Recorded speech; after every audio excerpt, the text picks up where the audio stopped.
조갑제TV 시청자 여러분 안녕하십니까. 2020년 8월 26일 오후 4시 35분입니다. 요사이 일어나고 있는 일들 중에서 아주 특이한 점이 하나 있습니다. 이건 정말 발견하기도 그리고 찾아보기도 어려운 일인데요. 홍준표 그리고 민변 그리고 정광훈 목사 측이 한 목소리를 내는 부분이 있습니다. 좌우가 한 목소리를 내는 부분이 있다니까요. 그게 뭘까요? 광화문 집회에 참석한 사람들 또는 이태원에 들렀던 사람들을 한꺼번에 가리지 않고 수만 명을 전화 추적을 해가지고 코로나 감염 위험 대상자 군으로 분류를 해가지고 전화를 하고 검사 받으라고 압박하는 이 행위는 헌법과 법률에 위반된다. 형사처벌 대상이다. 또는 헌법 소원 대상이다 라고 주장하는 점에서 일치하고 있습니다. 좌우가 일치하고 있습니다. 좌우가 일치하는 포인트는 국민의 사생활 침해, 개인의 기본권을 지켜야 하는데 아무리 국가가 방역을 명분으로 내걸더라도 이것은 과잉한 행동에 해당한다. 과잉이다, 과잉. 적법 절차를 어기고 있다는 점에서 좌우가 일치하고 있다는 겁니다. 이것은 아주 흥미로울 뿐만 아니라 바람직한 현상이죠. 국민의 기본권과 자유민주적 기본 질서가 핵심적으로 반영되고 있는 헌법 문장이 있습니다. 바로 대한민국 헌법 제10조입니다. 우리나라 헌법에서 가장 중요한 헌법의 심장이라고 불리는 부분입니다. 모든 국민은 인간으로서의 존엄과 가치를 가지며 행복을 추구할 권리를 가진다. 국가는 개인이 가지는 기본권을 인정하고 존중해야 한다는 대목입니다. 그러니까 북한은 김정은만 최고 존엄인데 헌법 10조에 따르면 대한민국 국민 5천만 명이 다 한 사람 한 사람이 최고 존엄이라는 그런 아주 감동적인 문장입니다. 우리 헌법의 두뇌 또는 심장이라고 불립니다. 바로 이 헌법 10조 정신을 지키겠다는 점에서 홍준표, 민변, 정광훈 측 변호인들이 일치된 목소리를 내고 있습니다. 이게 흥미롭지 않습니까? 첫째, 먼저 홍준표 의원의 오늘 페이스북 글을 소개해 드리겠습니다. 집회 참여자의 위치 정보를 영장 없이 조사하는 것은 위법이다. 국민들의 생명이 걸린 방역 문제를 정치적으로 이용하는 것은 참으로 해서는 안 되는 짓이다. 이런 제목으로 감염병 예방법에는 특정해서 감염자, 감염 의심자에 대한 과거 위치 정보를 임의로 조사할 수는 있으나 이번처럼 광화문 집회에 참여한 모든 사람들의 위치 정보를 법원의 압수수색 영장 없이 마음대로 강제 조사하는 것은 위법입니다. 나아가 우리 법제상 그러한 포괄 영장제는 그 자체가 아예 없습니다. 그러니까 개인 개별의 영장은 있지만은 몇만 명을 대상으로 하는 포괄 영장제는 없다는 겁니다. 그렇지 않겠습니까? 어느 지역을 딱 정해가지고 이 지역 전체에 대해서 뒷조사를 해야 되겠다고 해가지고 영장 신청하면은, 영장 청구하면 나오겠습니까, 그게? 오늘 예결위에서 정부의 답변은 스스로 불법을 자행했다는 자백이나 다를 바 없었습니다. 물론 감염병 예방 차원에서 저지른 불법이라고 양해해 달라고 할 수도 있으나 민노총 집회는 자기들 편이어서 방관하고 부동산 정책에 대한 국민들의 분노는 정적들이라고 보고 탄압하려는 시도로 볼 수밖에 없는 이번 오로지 반대편에 대한 인권 침해는 선뜻 용납하기 어렵습니다. 그러니 국민들이 정치적 방역이라고 비난하고 있는 겁니다. 국민들의 생명이 걸린 방역 문제를 정치적으로 이용하는 것은 참으로 해서는 안 되는 짓입니다. 더구나 대통령까지 나서서 국민을 협박하는 행위는 옳은 처사가 아닙니다. 정상적인 방역 활동을 하십시오.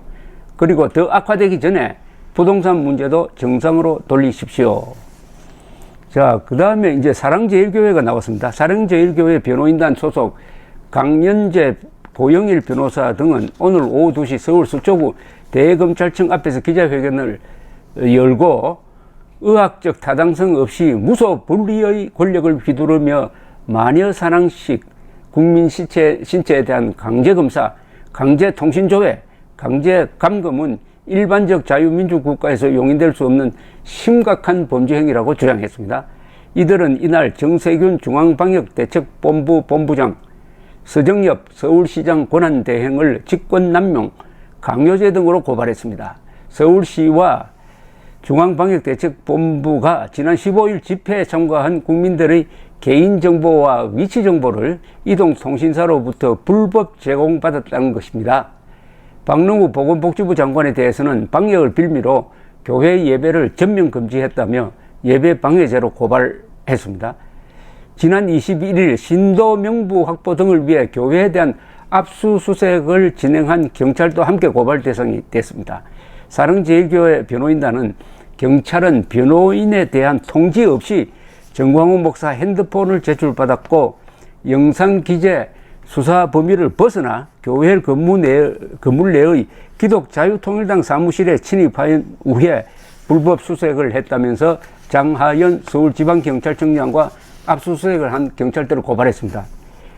언론사 5개에 대한 고소장 접수도 이루어졌는데요. 이것은 MBC, JTBC, 연합뉴스TV, 한겨레 등 4개 언론사 관계자들이 집단 감염 사태가 일어난 보문동 소재 최대 입시학원은 교회로부터 도보로 1시간 30분 거리에 있는데도 불구하고 사랑제일교회 인근이라고 표현함으로써 명예를 훼손했다는 이야기입니다. 인근과 도보로 1시간 30분 거리, 1시간 30분 거리면 인근이라고 할 수 없는데 인근이라고 해가지고 사랑제일교회와 무리하게 연결시키는 보도를 했다. 앞서 MBC 등 일부 언론사는 서울 성북구 한 체육대학교 입시 전문학원 원생 60명 가운데 18명이 코로나 확진 판정을 받았다는 내용을 보도하면서 사랑제일교회 인근에 있는 학원이라는 표현을 썼는데 그 학원과 교회의 직선거리는 4.3km라고 합니다. 교회 측은 중앙일보 기자 등 3명은 사랑제일교회 연단에 오른 성가대원이 마스크를 쓰지 않았다고 보도했다면서 역시 명예훼손죄로 고소를 했습니다.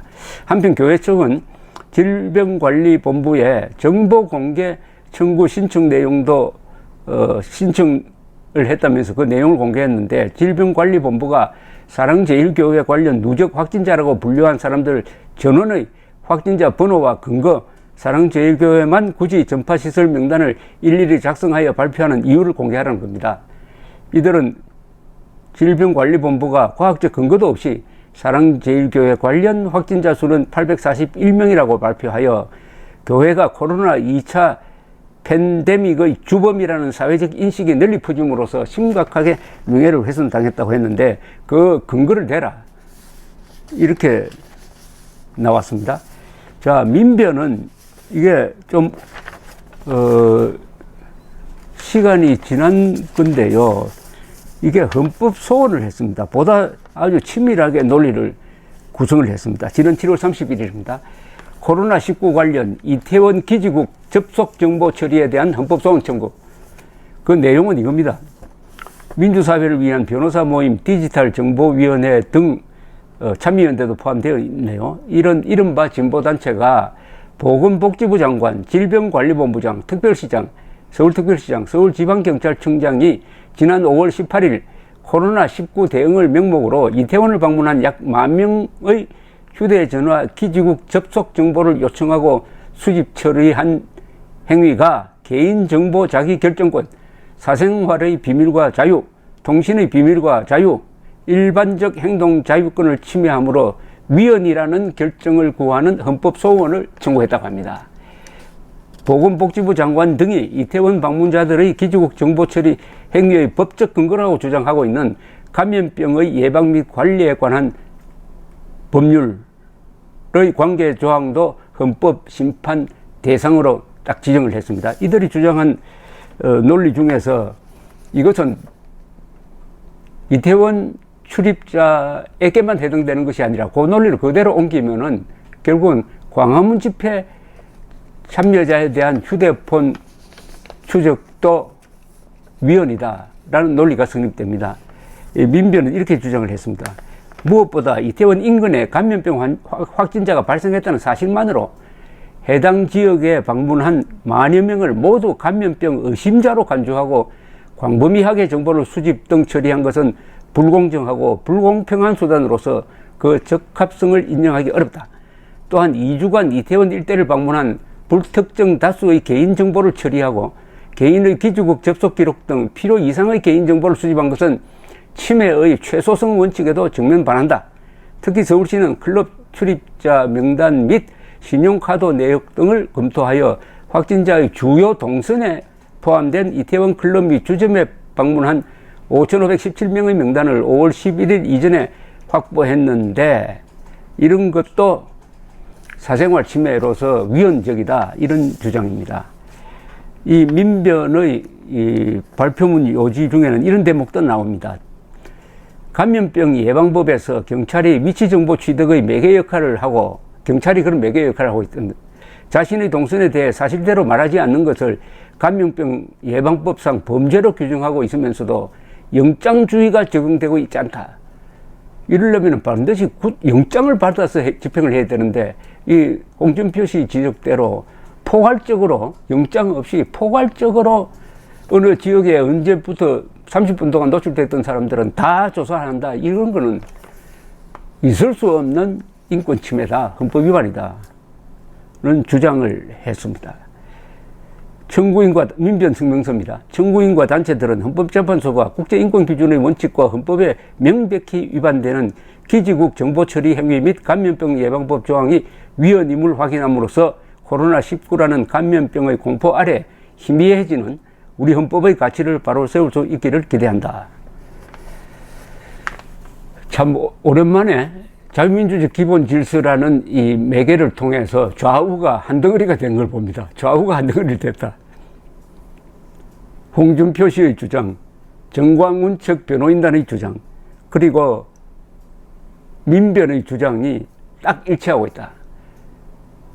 무작위로 어떤 특정 집단을 대상으로 휴대전화 또는 카드 정보, 신용카드 정보를 수집해가지고 이걸 가지고 당사자들을 압박하는 행위는 헌법에 위반된다.